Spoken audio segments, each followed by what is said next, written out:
In the movie Knowing, the news reported a major oil spill in the Gulf of Mexico. Tonight in the Gulf of Mexico, an explosion on the soon-to-be decommissioned oil rig triggered a fire which burned for 3 hours before it was extinguished. Officials don't yet know the exact cause of the explosion, but believe a malfunction in the cooling system may have been at fault. Our last run into the rig has... Due to the prompt response of the rescue unit, the structure was evacuated with no loss of life. A year later, the Deepwater Horizon exploded.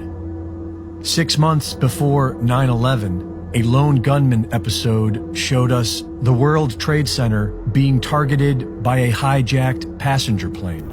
Corner of Liberty and Washington, Lower Manhattan. World Trade Center. We're going to crash the plane into the World Trade Center.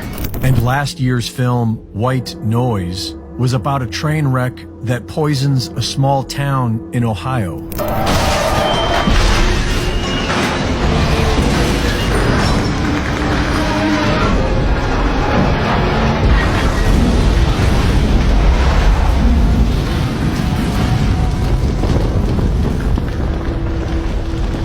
This is the very same story now playing out in real life. Within a year of White Noise's release, the actual event occurs in real life, in Ohio, in Texas, and in Michigan. This is known as predictive programming, and its purpose is to psychologically trick the minds of the masses into accepting major traumatic events that would otherwise be resisted. In the book Secret Societies and Psychological Warfare, Michael Hoffman describes a mind control technique known as the revelation of the method. And he writes that when the revelation of the method is performed in a veiled manner, accompanied by certain occult signs and symbolic words, and elicits no meaningful response of opposition or resistance from the target, it is one of the most efficacious techniques of psychological warfare and mind rape.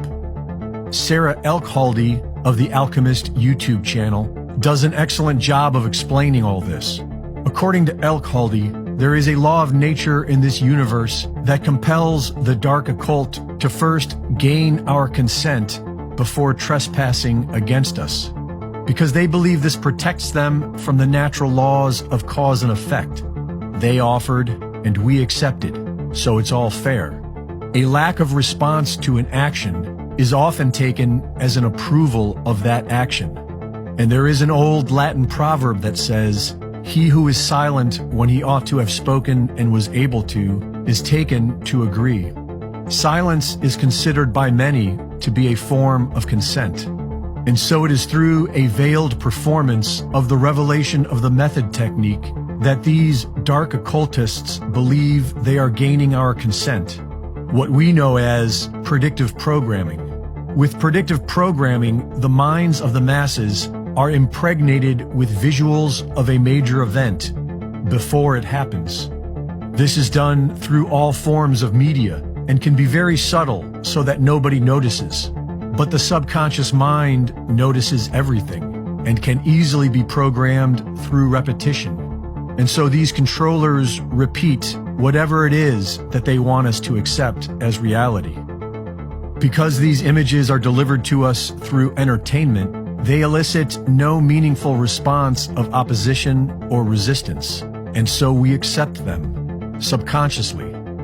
And when the event happens in real life, it is already familiar and acceptable to us, as if that's just the way it is. It's a mind trick, and it works by keeping everyone locked in a spectator state. This causes what is known as paradigm blindness, which is when a person is incapable of seeing any reality other than what they've already been exposed to by the media. This paradigm blindness will cause a person to get emotionally triggered whenever confronted with an alternative point of view that they have not been programmed to accept. It's a very powerful mind trick, and the solution is quite simple. We need to stop living as spectators of someone else's reality. We need to start creating our own reality.